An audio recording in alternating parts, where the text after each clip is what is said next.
The Maroon White Pod brought to you by CityLink. For bookings, timetables, updates and any other information, head to citylink.ie. I'm delighted now to be joined by Galway GAA Chairman Paul Bellew, where we're going to have a chat on all things Galway Hurling, because obviously there's been a lot of commentary and everything since the hurlers have got knocked out of the championship, unfortunately.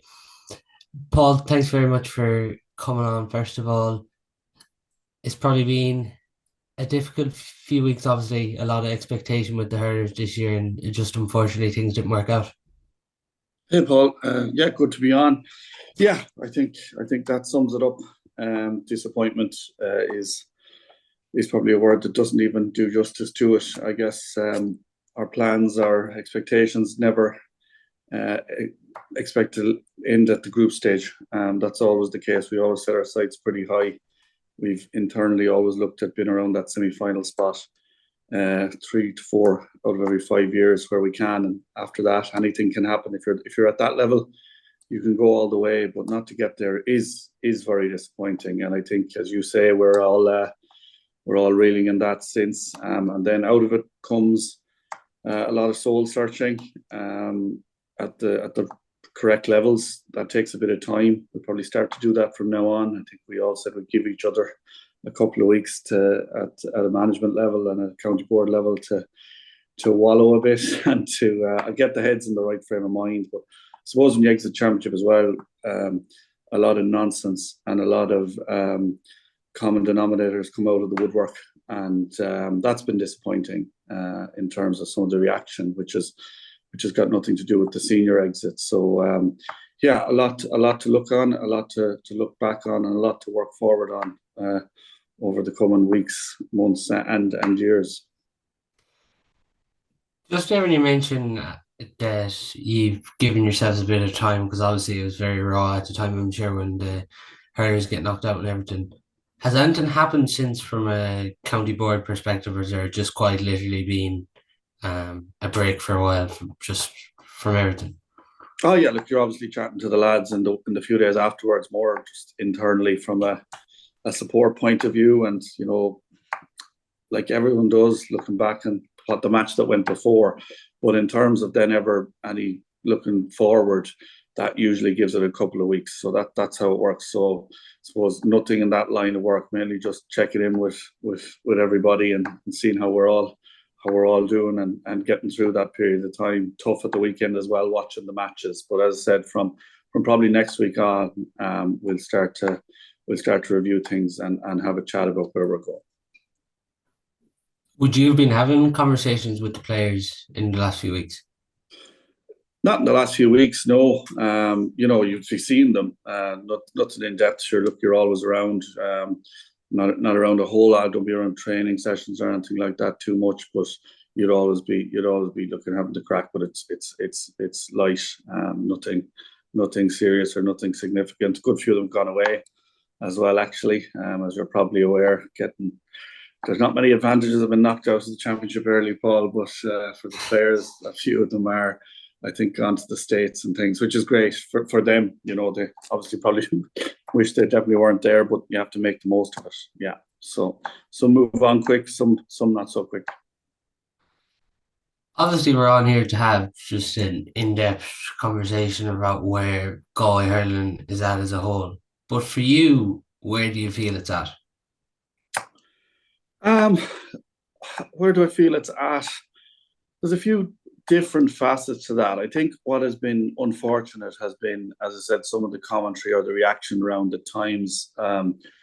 This mass calling for reviews, this doomsday scenario of where we're at, and there's 1,000 different facets to that, and you have to look around that. I think where we're at overall, for me, we're in a good place, but not in the best place we can be, possibly, because we're on a journey for the last 2 years where we've had a serious look at things that needed to be changed within the county from a hurling point of view and from a football point of view. But we'll stay on the hurling side of things. And I think for me, what's been really strange has been people that should know better calling for reviews. And I listened to Brian Hanley's podcast that you did last week, and there was no media reports of Brian Halliday's podcast, but it was probably the best one to listen to in terms of where things are really at. I think you asked him what was it time for a review, and he said, "Review what?"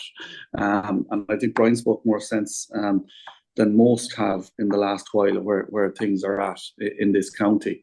Resource-wise, where, as I said, you can pick out examples. People always like to pick one county in particular and think they've endless money and resources, not like that. Resource-wise, we're in an excellent position, and always have been. So people have stopped looking in that direction. And then there's this fascination with athletic development, or as people call it, S&C. And I think that's probably been the most disappointing feature of the last few weeks about how we develop and nurture young talent. And I think we're in an excellent place where we're at. We started this journey over 2 years ago because we knew we had to. My biggest regret is we didn't do it 5 or 10 years ago. I wasn't in the position to do that at the time. But we've done a serious amount of work from academy level all the way up to senior level. And I think it is well out there. I think people should know better that has been done. And that's more than athletic development. It's club structures, it's inter-county structures in terms of minors playing in Leinster and the work to get that done, round robin at under 20 level. So there's about 5 different facets you can go into, Paul. But we are in a very strong position relative to a lot of other counties, and probably at 70% of where I would see us on a journey that over the next 2 or 3 years we get to the top of that level. It would be the expectation. Just on that point, because I think the point was being referenced, it was just that maybe we haven't seen that many younger players yet transform into the seniors. And you've obviously talked there about how Satanta College came in, but obviously a lot of people in Galway would have liked that to have been in years ago. Do you think that 2 or 3 years we're going to see the benefits of this, that maybe we haven't seen it all yet because it's still only recently started there, as you said? Potentially, but again, there's 2 facets to it. And I think what we have to be very clear on at start, we've always done well at levels of hurling in Galway, I suppose, sporadically. We won a lot of minor titles. We didn't translate them. Now, that's always a concept we've been discussing here before, but it's funny, no one tends to do it. Of the last 15 All-Ireland minor wins, only 3 have won at under 20 3 years later. It's not a Galway phenomenon, which is an interesting stat in itself. So only 20% of teams are converting minor wins even to under 20, not to mind what happens after that. So I suppose when we looked at things 2 years ago, the end of 2021, Paul, we came in, a number of us, and we felt, having chatted to a few people involved, that we've great hurlers. The clubs do a wonderful job in producing really skillful, excellent players. And then what we got the feedback at the end of 2021 after we got 2 bad beatings at under 20 and under 17, and then the senior management finished. And to his credit, Shane O'Neill left a very detailed review of where he thought things were at. One of the things that always stuck out to me is he felt that players in Galway inter-county were probably losing about 2 years of their inter-county careers, basically coming through maybe 2 years too late en masse. And it was really stark to hear at the time, and it was really, really good feedback to get. And we reviewed it, looked into it a bit more, and we said, clearly there's an answer here from an athletic development point of view, from a physical point of view, and a few other areas. So the key for us was to align everything from academy all the way up to adult level. Previous to that other group coming in, and I think it's been well referenced in the media by ex-players, we had management teams in Galway that weren't even talking to each other, not to mind athletic development. And since that, we've taken significant leaps forward in the last 2 years. And crucial to that has been the management teams we've appointed. And I've referenced that numerous times. Since Brian Hanley and Fergal Healy in particular saw the long game and were very much participating in the longer view, and that 17s and 20s will be set up to work that way.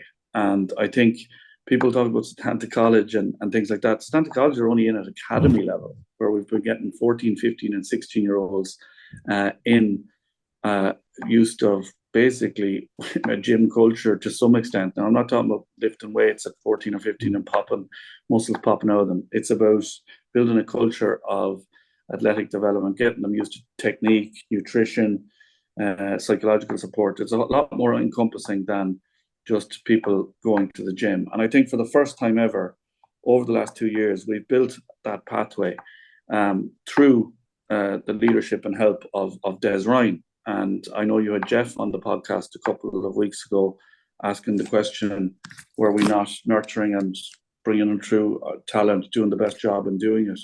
And I think his comments were at the time, if I'm right in saying, is that we needed to outsource it from the county board and that we needed to give it to a real good professional. And he mentioned Des Ryan. We did this 18 months ago. How he didn't know that, maybe we're not promoting it enough, but we're doing the work. We're not just promoting on social media. And I think people get a bit excited about what they see in other counties. And he referenced Kilkenny. This was in place before Michael Fennelly started in Kilkenny. And it's important that people know that. And it's important that people know that there are 7 conditioners, we'll call them, 7 people dedicated to athletic development, spending over 100 hours a week on Galway Hurling from an athletic development point of view, and have been doing so for the last year and a half. Every month, myself, Des, Claude, who's the chairperson of Hurling, the senior coach, Johnny O'Connor, Anton Moban, the under-20 coach, Evan Hennessy at the minor level, and Colin Donoghue from Satanta. We meet, we review, we plan, we go through how people are doing. We've lots to improve on. We've only a year done with this structure in place, and we go through what's next. We're testing. We're going to introduce a few other things that are going on at academy level in England with our players. And for us to be hearing from people that should know better, to be saying that this is what we should be doing, can be difficult to listen to. Just on, you mentioned there Shane O'Neill's recommendations, and I don't know how in-depth you can go here, but on his recommendations, have some of those changes been implemented that he recommended into the senior? And every one of them, and they were done quickly. A lot of them were observations, comments, and the main ones were around, other counties were getting a mass of people through quicker, in physically better condition. Main point about athletic development is that you get all your players available to you. And first of all, it's about being injury-free. It's not been about the size of, it can't all be the size of William O'Donoghue, unfortunately. You have players of different agility, but they're all available to you. That's the first and foremost. And that when people were coming into the squad, I think it was the same at Mihall's time, when people were coming into the squad, that they were ready to come in and that maybe they could step up quicker and that they didn't have to load themselves quickly, and maybe that could be leading to injury. So that's the core of it. Everything else is a little bit technical.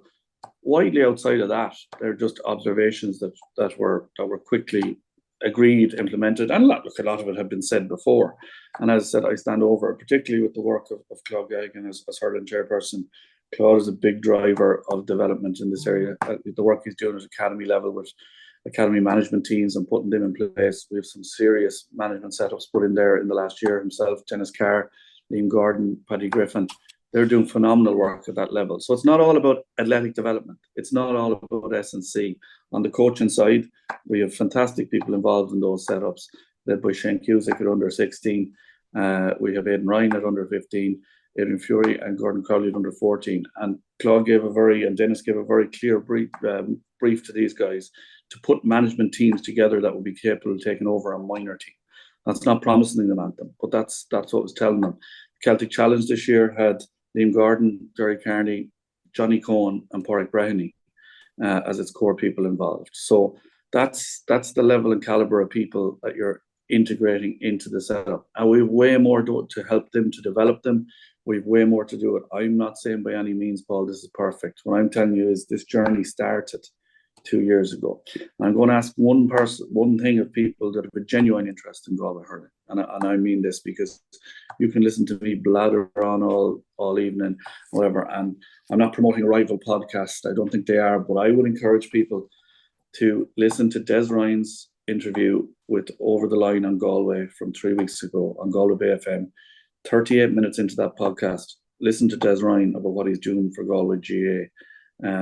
Let him compare to what's been done in other counties, and let him show how long it will take for that to come to full maturation, which he estimates at about 5 years. But I want to be clear, that doesn't mean we can't compete over the next 5 years. It means that it'll take from the first time we've had people do start from Setanta through to our underage teams is that 5 year cycle. So I think if you take the time, listen to Des on Overline, he does a lot better job of representing what he does than I do. But I think people should take great confidence that we have someone like him guiding us. As some people will know, he was, the head man in the Arsenal Academy for 8 or 9 years. He saw Bukayo Saka, Emil Smith-Rowe, Eddie Nketiah, all these players come through, and many more that have moved on to great careers around the place.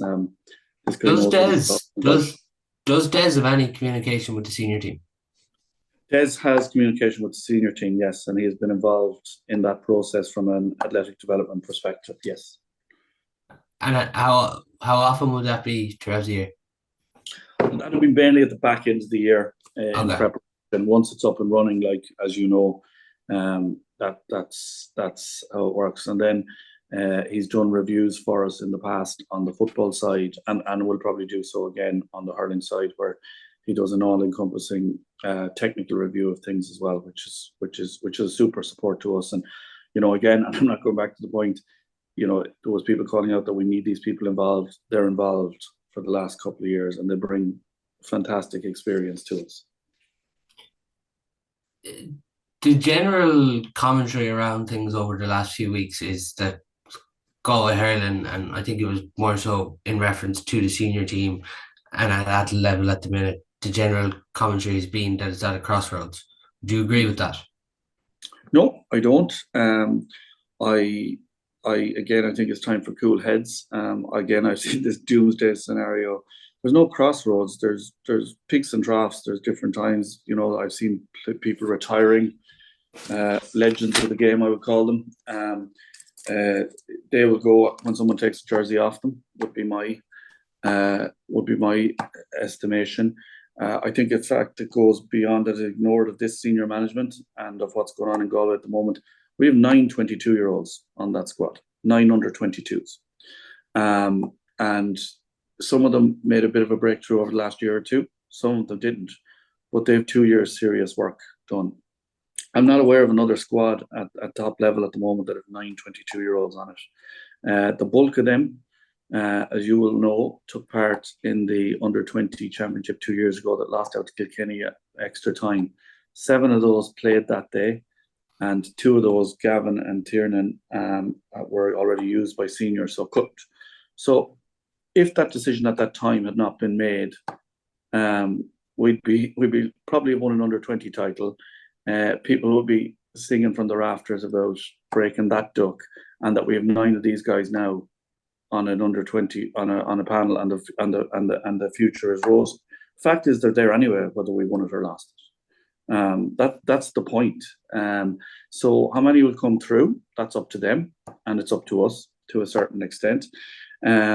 We had a bad campaign.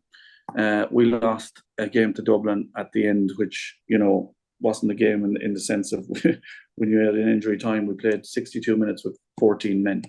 We were without 4 lads in their 20s in Darren Morrissey, Carl Mannion, Kevin Cooney, and Brian Cuncannon. These are serious players. We have serious talent coming, and there are still serious players around in Galway. So people can call it naive, they can call it whatever. I'm an optimist. That's my nature. I know how good these guys are, and that's not even reference some of the other talent that we have. We're back in the Leinster Championship again next year. It's competitive, but when we're at our peak and when our form is right, do I have any major concerns on that? I genuinely don't. There's enough talent there. This year it didn't work out, but I think we really need to be looking at those facts of this age profile of that squad is a lot lower than people think. And I think we will see a lot of them have to come through in the next year or two. Yeah, it's just with that, there's been a lot of questions and a lot of frustration among supporters that they didn't see enough of those younger fellas this year. I think for a lot of supporters, they expect them. And obviously, we're not saying that jump is easier or anything, but I think there was genuinely a lot of supporters that wanted to see more of them young fellas this year. Don't disagree, but again, I said 9 number 22. You look at Clare the last day. Adam Hogan is a standout player. Gavin Lee is a standout player. Shane O'Brien and Cathal O'Neill are standout players. What other county is playing 4 and 5 22-year-olds? Mm.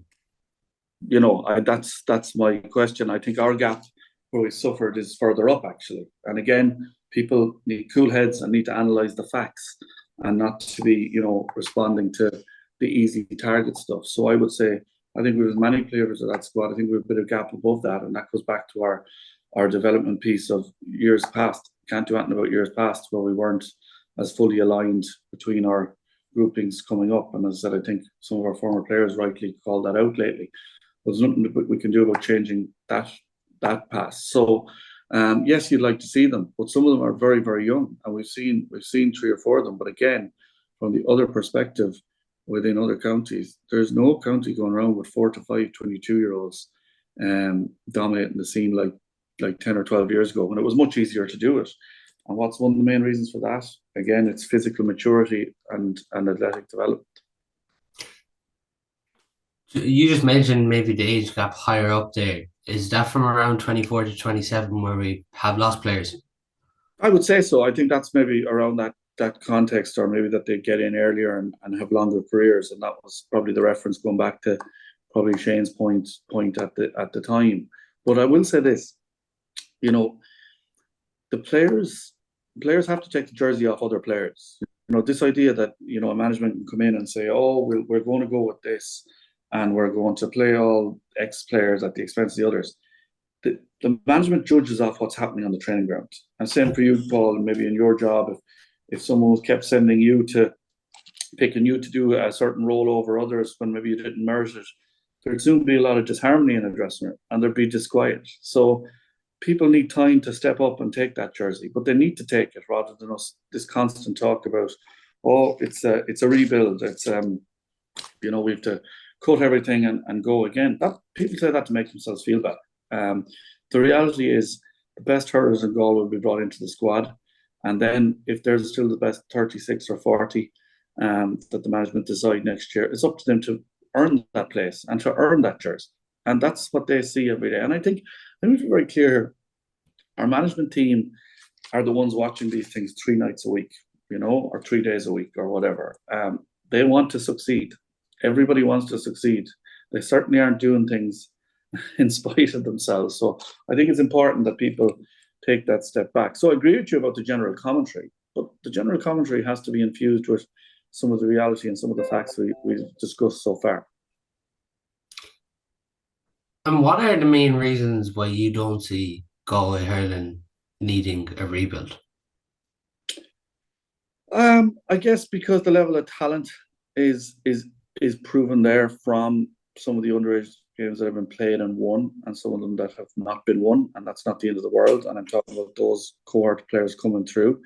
I think they'll have built a lot of experience over the last couple of years under Henry and the lads, and they'll develop further. That's my position. I named 4 players to you that we didn't start the Dublin game with.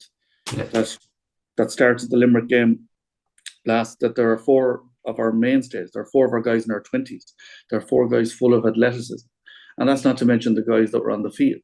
Many of them who had a good game as well. So I'm not going to get carried away. If someone in the morning is telling me there's no talent in Galway, there's a few things we have to look at.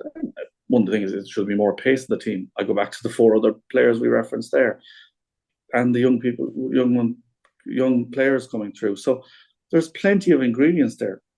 How quick does it come is the question to me. And I'm talking at highest level here. We'll be in a fight again in Leinster next year. But are you telling me I'm confident that we'll take points off Dublin and Wexford that we didn't do this year? Yes, I am. I'm not saying that'll be easy or anything like that. Kilkenny the same. So I don't see the doom and gloom. I understand when you go out to the championship. I don't think it was helped by the 20s exit as well, which is a different scenario. So the two coming together was, obviously a factor, I think it's fair to say as well. And people want the team to follow. They want the team to get excited by. And we do have a habit in this county of when things go bad, that there has to be a bit of a bloodbath and that we all have to go a bit doom and gloom when everything is the end of the world.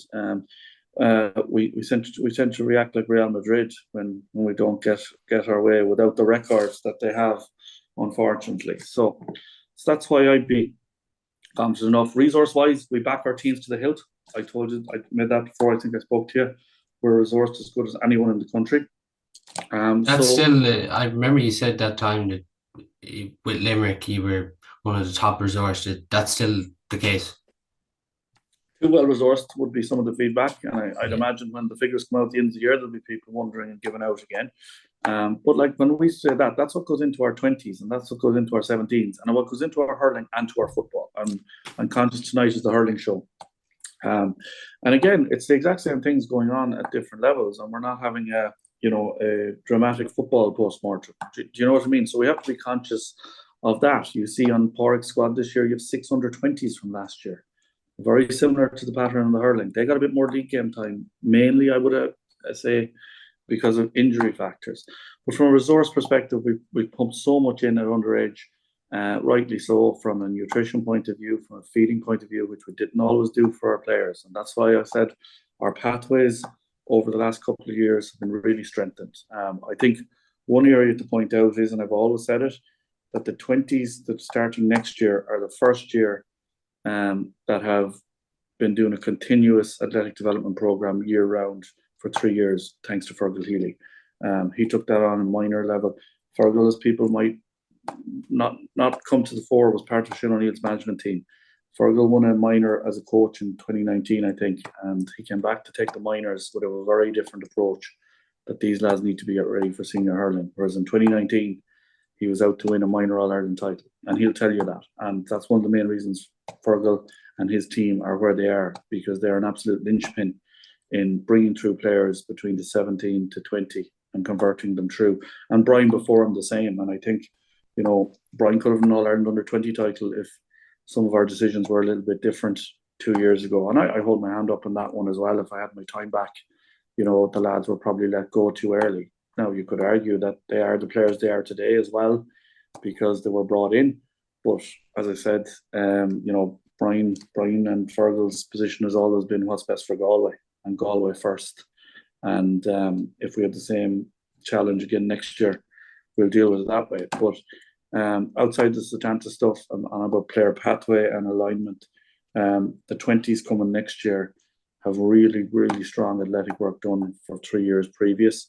And that's one following all the way down now through, which is great to see. Kenneth has come in and taken Fergal's team on in terms of athletic development team. So it's the first time ever we've had a change of management and a continuation of the athletic development and the programs that we have been running there, which also fills me with a lot of confidence for the future. So when you have the hurlers, you have some of the processes, you have the resources, you have the expert outside knowledge that people had referenced on your show previously in place for the last 2 years. Why wouldn't you be optimistic? This might sound just a bit of a stupid question to you, but it's just to state it for the listeners obviously listening. Obviously, between the football and hurling resource-wise, it's a 50-50 split there. It wasn't until a couple of years ago. The hurlers would have been a more supported, resourced than the footballers. I think it was just legacy. It is sometimes thrown at me a little bit that I come from a stronger hurling background than I do a football background. That's no secret. But my commitment was very strong. Everything we put in place on both sides. Everything we spend now either on, and I'm not talking about senior spend here now either. I'm talking about coaching games. I'm talking about every element of what we do is split no more than 52-48% either way. I've looked back over the last 2 years in terms of our resources. It is pretty much a 50-50 split. It fluctuates up and down a little bit each, and that's the way it should be. We're a proper dual county, a true dual county. Other counties should be doing more, or forced to do more to back both to the levels that we do. It's not easy in a county with the same level of expectation as you can imagine. We have definitely the same outlook at the start of each year for all our teams, and but it's something I definitely stand over, and something quite proud of the fact that it is 50-50 and will continue to be that. And I have to say, since I've been here anyway, in 2.5 years, relations at a level between both have been absolutely superb. I'm talking about committee level, club level, secretaries on the ground at club level, management committee level has been excellent, and that's important. Where do you mention their expectation? And when you look back to the Roll of Honour, what Galway Hurling have won, like Yeah, we're nowhere near the top. Do you think yeah. expectation can be too high sometimes? It's a great question, and two things to it. Yes, sometimes you say that and you're like, then you're lowering expectation. And what you want to do is change the narrative. We've won 5 hurling All Irelands in 130 years. You know, it's stark again when you look at it like that. And that's where I go back to the vision of the White 2 or 3 years ago when we started out. And I mean this, there was a commitment from this new board, basically, that let's take the bigger picture. Let's take the feedback we got from other management teams. We need better equipped senior hurlers faster. And that meant the resource, the S&C, the athletic development, and it meant getting more of them into the pipeline quicker and giving them everything they need to succeed. And as part of that, we took the view, and it got a lot of, I still get thrown at me now and again, thrown at Claude and Damien and a few more. We're not saying we're not interested in winning minors and 20s. It's just not the be all and the end all. So we have changed our mindset about how we approach these things. And that approach is to give us the better chance. And again, I said it's not perfect yet, but it's getting there. So measuring expectations is, I said I'd like to see it. I think the base level for us is that we should be in 3 semi-finals out of every 5. The target is 4. And then what I mean after that is you're down to small things then, like refereeing decisions. I'm not saying we want to win X amount of All Irelands, but that if we're in 3 to 4 All Ireland semi-finals every 5 years, that would be an ambition of ours. We put a lot of work into revamping the minor format that we would play minor hurling in Leinster. That probably cost us an All Ireland hurling title last year, being honest, because we had an exceptional team that won every one of their 6 games up until the final by double-digit figures. And I think got caught a bit cold on the final day. If they had come in under the old system, I think they would have got through the 4 games and won it quite convincingly. But I'm delighted to say that on Saturday, we will play our 14th minor game in 2 years' time, or in 2 years on Saturday. 14. Brian Callanan will play 14th minor hurling championship appearance on Saturday. He's by far and away now the most capped minor Galway hurler, actually, of all time on the basis of that. So I'd ask the question, Paul. It took us from 2022 to 2018 to play the equivalent number of games at minor level. Do we know a lot more about our players and ourselves today from those 2 years than we do from the previous 5? And the answer is absolutely yes. That will help us shape the players we want coming through, who's really up to it and who's not. And I know that might sound incredibly harsh, but you have a much better sample size over 14 games over 2 years of who the elite level player is, rather than ones that maybe, had a couple of very good minor campaigns back in the day, and, or maybe more the lads that didn't have very good minor campaigns and weren't backed. I think that's probably a better way of putting it. So we made hard decisions at that level. I said that would probably cost us All Irelands at minor level, with the expectation, as you say, that it would provide more at senior level. But to answer your question, that All Ireland semi-final is the goal every year, and then take it from there, if that makes sense. Yourself, semi-finals on, it can come down to a refereeing decision, a red card, a bounce of a ball, a save, a score. So we have to keep the expectations high despite our history. Just on something you referenced there on minor and 20s, for me personally, I think it's absolutely nonsense that the minors and 20s haven't got been able to get home games yet in Leinster. I'd say you obviously see the same point of view there. Well, I do, and to be honest, the reason people ask me this as well: how did we manage to get the minor into Leinster? And the reason we did it was through an act of Congress, which we could do. There was a mechanism to change the rule that would put us in, and we had the other counties to support us outside of Leinster. The GAA outside of the Leinster Council has no power over fixtures within a province. It's basically like saying Clare GAA have no power over where we fix, Turlough to play Claren Bridge. You know what I mean? It's just that power does not exist. So we have to ask, and that has been constantly rejected. It is not for want of trying, Paul. I can absolutely tell you that. It costs us a lot of money to go up there. The only tangible benefits is some of these young guys are playing in grounds and away atmospheres, things like that, if we're to take any benefit of that. But no, it's one we're struggling with. We try to get it through and we don't. We have a commitment from Wexford that we play the minor game next year will be in the stadium. And look, we're kind of trying to pursue that avenue of maybe home and away arrangements with the counties per se, but that's frowned upon from higher up as well within a Leinster perspective. So it's a frustration, but let's be very honest, it's not the biggest thing that's preventing the development of Galway Hurling. It will be a nice to have. For sure. Just on the current senior group, obviously there's going to be a lot of speculation with Henry and Everton now over the next few weeks, as you would expect, between supporters, and maybe a lot of general pub talk would be the word for it. But on Henry and his management team, how would you describe your relationship with them? Relationship with them is excellent. They're fantastic to deal with. There's no bullshit. It's to the point. They get on with it. They're all different personalities. They're two fantastic Galway men in there, and Damien Joyce and Kevin Lally. Sometimes Henry is the front of everything, and we forget about the quality of coach we have in there from a Galway perspective. And then with Richie and with Eamon, and Eamon has only had 4 or 5 months to work with this group. Eamon is top class, unbelievable enthusiasm, attitude, just different thinker of the game. And look, Henry's excellent to deal with as well.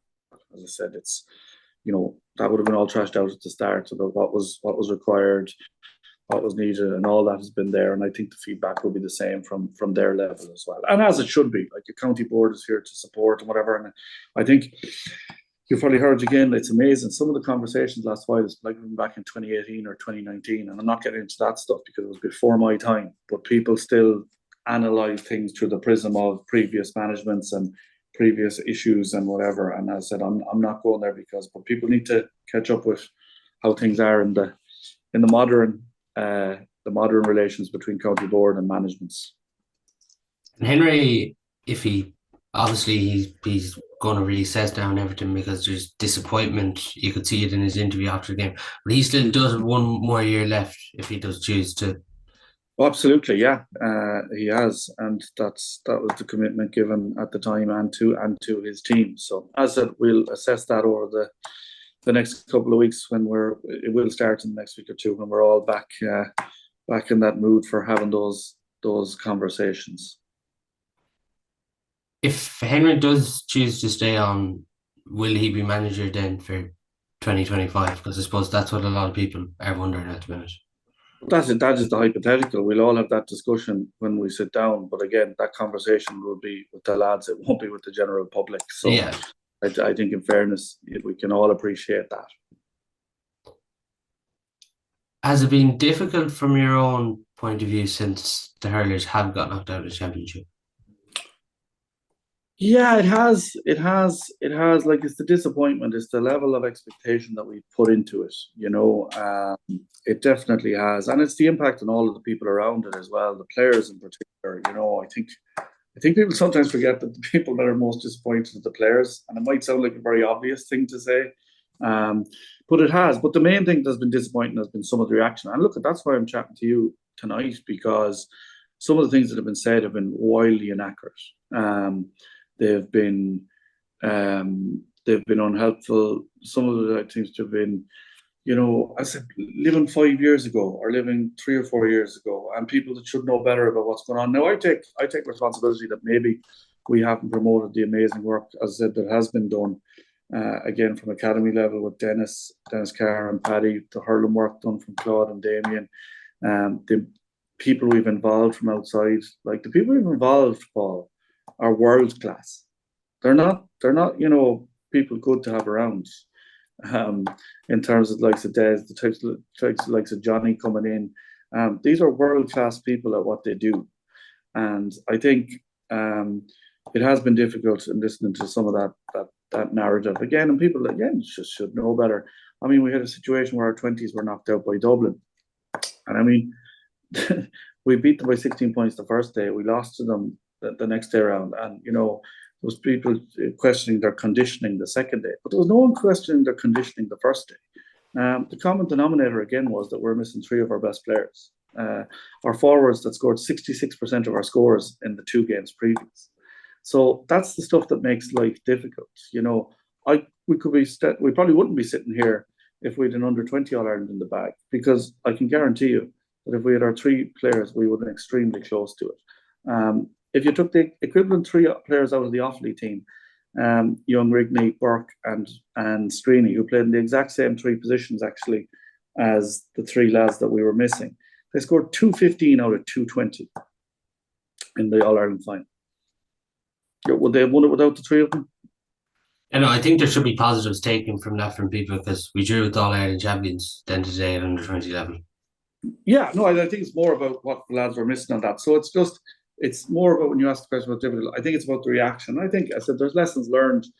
Now, and a good chat with Dennis about this, and I think Claude in his podcast and the hurling chat with Sean Walsh and Niall Canavan and Sir Donham, which is well worth to listen to as well, pointed this out also, that it's important that we have that perspective about everything that has been done and is being done.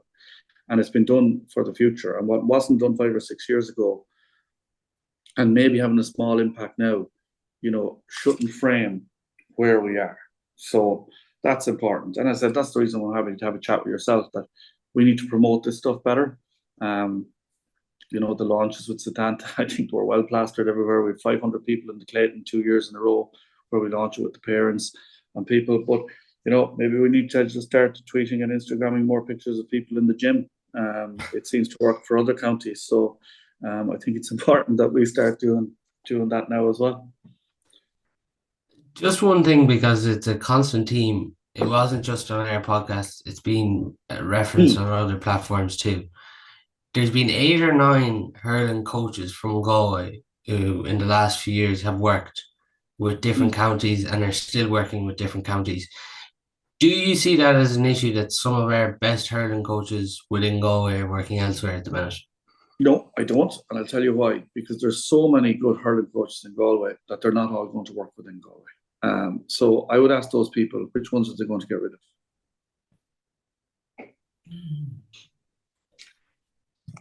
It's just on that though, because some of the ones that aren't working are some of the most high caliber coaches. And some of the most high caliber ones are in the county. So again, I'm curious to see which management team and which coaches they're going to get rid of. Because there's a certain amount of room for a certain amount at a certain amount of time. And there's X amount to go across as they do. The lads are in Dublin.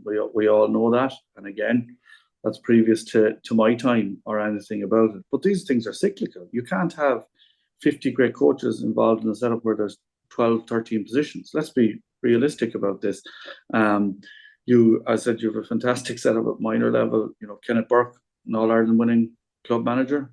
I think people will be happy enough with him. Fergal set up with Joe Canning, James Scahill, with Eamon and Porrick as well. Again, if they were off in another county, would we be given out that they weren't there?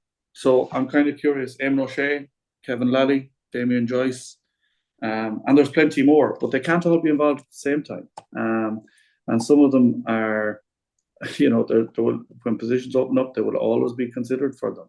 I've gone through a few of those as well. But the door will be open if these coaches were to come back and work with 100%. 100%. And again, I asked the question, why would the narrative be that they wouldn't be? As I said, you have a fresh county board in terms of myself. I'm 2 years into the job. There's no baggage there. And that's well known with any of those. There's good relations there with all of those, actually. So, and same on as Claude as hurling chairperson. So again, this is the stuff about the narrative being conducted as if it's 2019 again. It's not. It's 2024. And I think people should see the work that has been done in this county over the last couple of years, on and off the field. And I think there should be a trust in those processes. Certain people might be happy with elements of it, but other people very much were. And I think that feedback was equally given as well. Just finally, because I do want to ask you about the split season, because I have seen you have been vocal about that, and I have seen there's been Jared Burns come out and said different stuff. But just before we do that, in a nutshell, like how do you, in a nutshell, really, for the listener, overall, how do you see Galway senior hurling as a whole? Overall, at Galway senior hurling, I think disappointing year, no doubt about that. Serious talent in the county. A lot more young players in the system than we think, and that have come to fruition, is what I would say. We have all of the best resources we could possibly have directed at that. So for me, it is, and I appreciate the results, obviously, to find that this year. But for me, in any terms of structural concerns, any medium concerns are minimal. And that is honestly how I do see it. Once we go through the review process on this, and whatever way that turns out, I can guarantee you there'll be plenty of things to work on that'll have thrown themselves up. And as a county board, we will facilitate that 100%. And again, sometimes that will be outsourced. We certainly don't have all the answers. So I am optimistic, very optimistic about the group that we have and everyone that's there. And I'm looking forward as well to what's coming again. I'm looking forward to what's coming again at under 20 level, what's coming at under 17 level, and the results that have been achieved by our academy teams, which is off the charts at a certain levels at the moment as well. So for me, really good place going forward. And it's our job to make sure they have everything they need to succeed. You just mentioned external there. I know there's been external names got for interviews in the past, but will there be external people in for this, for reviews too? For reviews, no, there won't. That's all in-house? Not in-house by us, but there'll be people already in the system that we use already, but they could be classified as external. They're not county board. Is how I put it. Apologies. Yes. Yeah. And it's good to have external advice. It's independent. It gives you a different, fresh thought. It's always helpful. Something I do for my own day job. I will always have external people involved in the right areas where they can add value, and that will always be the case. Because I guarantee you, one thing Jeff was right about: county board certainly don't have all the answers, but we know when we don't, and that's why we did what we did a couple of years ago. So just on the split season, I've seen you've been vocal about it on Twitter. Does it concern you when the president of the GAA says that he is thinking about moving the All-Ireland back? It does. It does, because it completely ignores what's going on in a dual county. I know there's a massive clamour. I know it's not the most popular opinion out there among what we call the populist public, but people involved in clubs, people involved in the GAA from the bottom up know the value of club. And the problem is we don't have dual competitions in a lot of counties, so it's irrelevant to a lot of them, and there's a huge clamour to go back, and they only need 8 or 10 weeks to play their championships. That's totally unfeasible for us unless we want to kill the dual player in Galway. So that's the conversation we need to have, right? Do we want to end the dual player and the dual club? That's as stark as that. We need 14, 15 weeks to play our club championships between hurling and football. That's without replays or anything like that. And we have a brilliant system going in this county where it's took years to get there. And was got there a few years ago, of alternate weekends. And I think you know it from working the beach. You can focus on your hurling one week and football the next. I'd ask the question, why isn't that done at national level? There's no need to push out the All-Irelands past July. There's a need to play less games at senior inter-county level. There should be, I would say, 16 game weekends in hurling and football, and recraft your competitions to fit that. And that there should be, and hurling needs more promotion. And it should be a hurling weekend, 1 week only, football only, hurling only, football only, and vice versa. And counterintuitively, Paul, that would actually give more breathing to games. It would allow more coverage. It would allow you to focus on the day after, or the couple of days after the football, to let it breathe, and then into the hurling the following week. And people that still want football content can get football content throughout later in the week. Another thing that we're actually ignoring as well is under 17, under 20.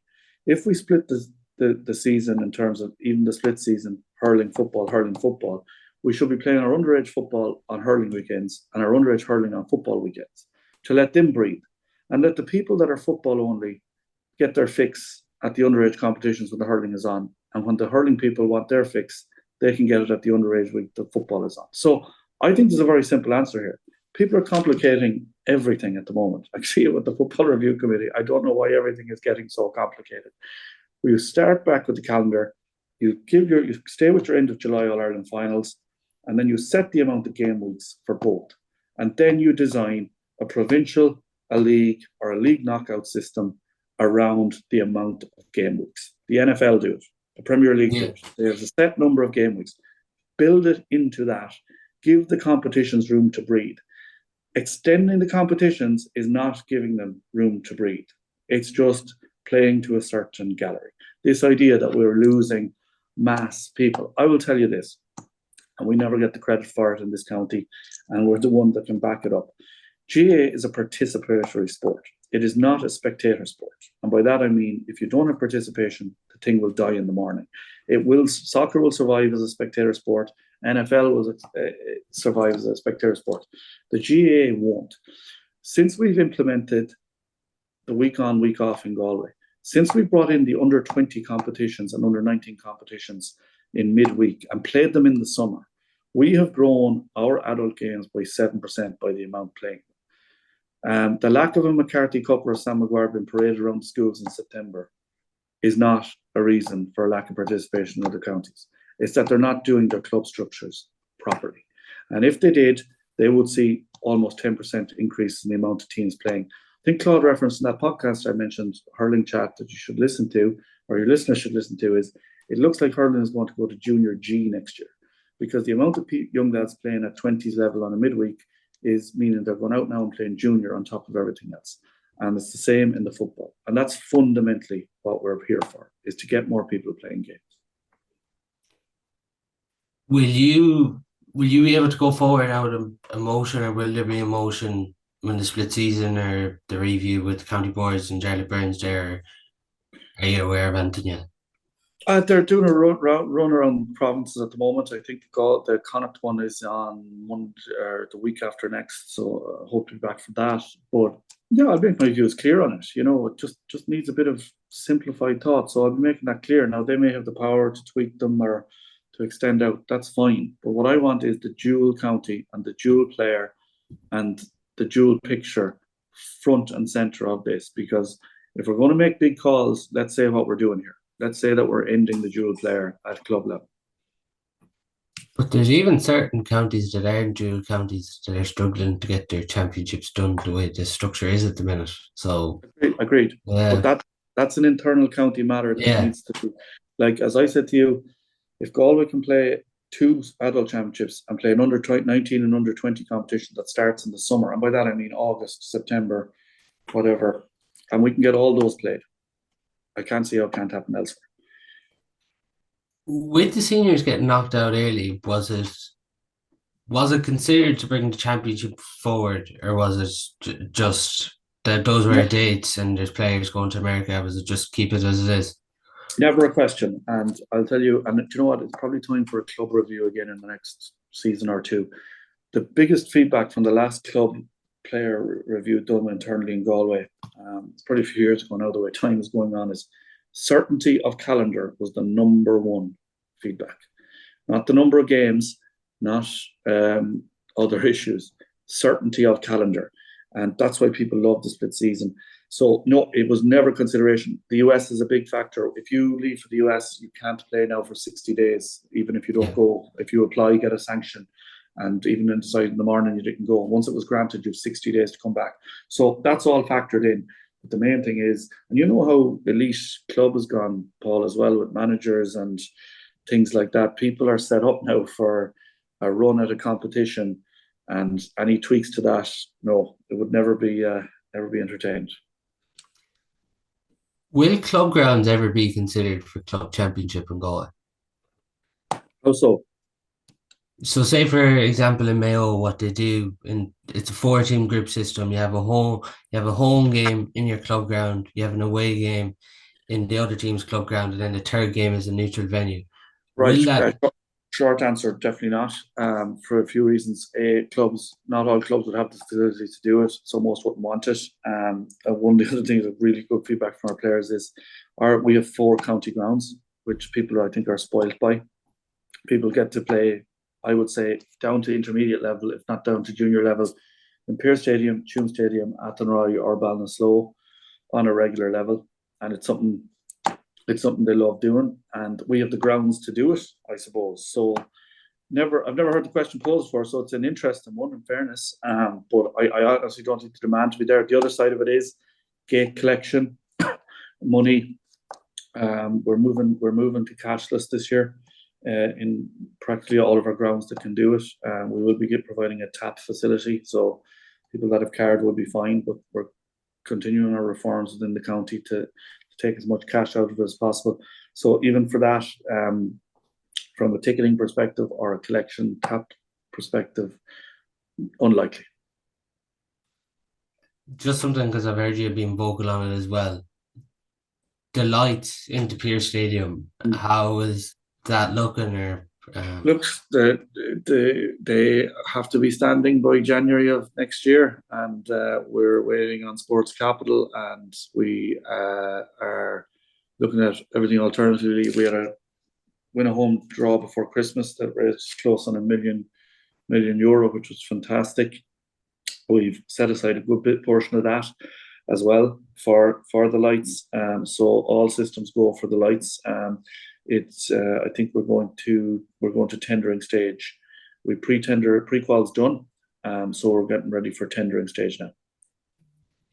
It probably is something that's needed, because I suppose for some clubs you've had no other choice when you've had to play games midweek to play it obviously in Ballinasloe, and that can be uncomfortable for clubs obviously, because it's not neutral for some sides, but at least to have lights in the city, it'll be huge from a club perspective, and even to play Saturday night games, which sometimes Saturday night games can generate that bit more than Sunday games in the league. Yeah, and you're spot on. Quickly on the club side, we played Mike Cullen and Liam Mellows in the championship in Ballinasloe, I think, year before last. Am I right in saying? Cracker of a game, but they both had to come to Ballinasloe when that game was made for Pearse Stadium. So yes, as a club piece, the huge one is inter-county league. Your league attendances, I think, are something like 40 or 50% higher on a Saturday night than a Sunday. So that has an impact financially for Galway. We get X% of that money back. So the more people that come in, the more beneficial it is. There's a bit of entertainment as well. We obviously have an issue from a support perspective. Our support needs to be better, both on hurling and football. We could do better as a county. We tend to wait for something to happen before we get behind it rather than help make it happen. So Saturday night games might help on that front as well. But it's a definite must. And look, we're a Premier County in terms of dual county, and we're one of the few with lights, so in our actual county ground, it needs to be rectified. Something Jared Burns was vocal on during the week. He had to go to the counties to attend the All-Ireland Senior Hurling Championship launch, because there were some counties that weren't going to send players to talk yesterday. And it's becoming an issue now where managers and players aren't talking within the GAA, and that's somewhat where there is a lack of promotion within the game. Do you think that's something where the GAA need to come in? It's funny you ask that question. Like, it does to a certain point, but putting on putting on photo shoots and interviews the day after championship games in the extremes of the country is ridiculous. So I appreciate the job you and colleagues have to do, a very good relationship with plenty of the people involved, because I understand the importance of it. And I'm not saying that as lip service. It's huge. We get great coverage locally, nationally, and we appreciate that. But, we can't be putting on these things on a Monday after a championship game. So I see Clare, Limerick, Dublin, Kilkenny, players played on Saturday and Sunday. I believe there's a football launch next Monday, and we have players playing in Sligo on Sunday, and there's a launch, I think, in Derry on a Monday. I mean, that's no respect for players. I think you'd have players and managers if you set up a little bit more creatively and timings are better. Yes, so that'd be my view on it. So away from the games, really. Yeah, I mean, and I understand there's time constraints, certain elements of it, but there's the online piece. There's a way of doing it that way as well. For the sake of a photo, I think I understand the power of the imagery, but the main people is that access is given to talk to yourselves. That to me is key. With obviously respect for players traveling half the breadth of the country the day after a championship game. That doesn't make any sense. So I think there's a happy common sense medium somewhere there. But as a county chairperson, it'd be something I'd be promoting. I know our PRO Michelle Healy would be the exact same. We're mad to play ball and that we see the benefit of it, but I just think it needs a bit more thinking. Just finally then, Paul, obviously the footballers still left in the All-Ireland Championship, and there's huge hope and excitement that they can push on this year. The minor hurlers still left. With that, how did the next few weeks look like now for yourself as county chairman? Yeah, look, at Saturday, I think the minor hurlers had a very interesting campaign. They've struggled with Kilkenny. It's like one of those style make fights. It's just funny. I think we bet them by a combined total of 27 or 8 points last year in the two games, and they've done similar to us. Again, we seem to think that none of our players were fit and that it was the end of the world. Kilkenny last year just picked up and got on with it. Just the nature of minor.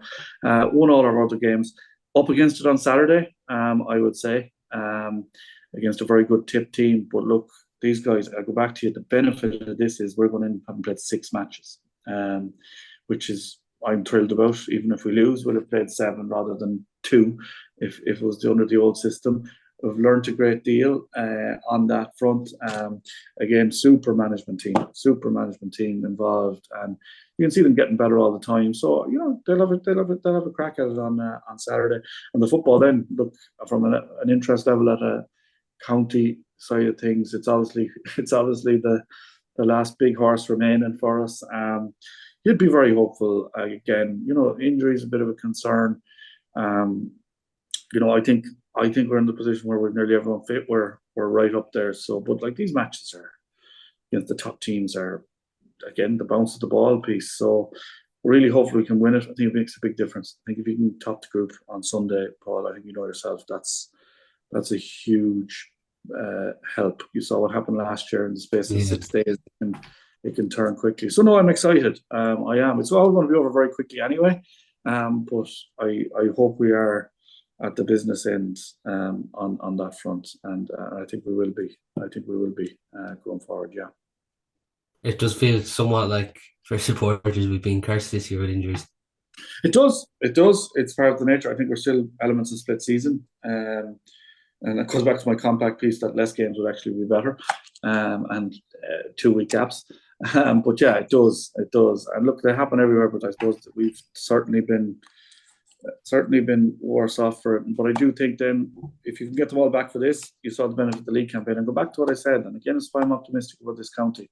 To see 6 young lads that played under 20 football last year. Well, Dan didn't play, but he was under 20, we'll say, because he was tied up. See 6 of those lads play league action this year. No more than the 9, I'd say, in under 22. The 6 under 21s in the football, the 9 under 22s. There's good talent there on both sides. So, every cloud and all that. Just on it, because the club season's approaching, the streaming service, I presume, will be back in action once the club rolls around again. Yeah, we will be streaming. We will. It's a great service, as you know. We can't get to every game. We'll do 4 games a weekend. Our crowds are a big thing. We're very protective of it in Galway, as you know. Our gates are huge. Our interest in our club championships are massive. So we'll strike the right balance between streaming and through attendance at matches itself. Great stuff. That's all we do have time for on this week's podcast. It was great to have Paul Bellew on there to get a great insight into all things Galway Hurling at the minute. And thanks very much for coming on, Paul. Thanks a million, Paul. My pleasure. Cheers.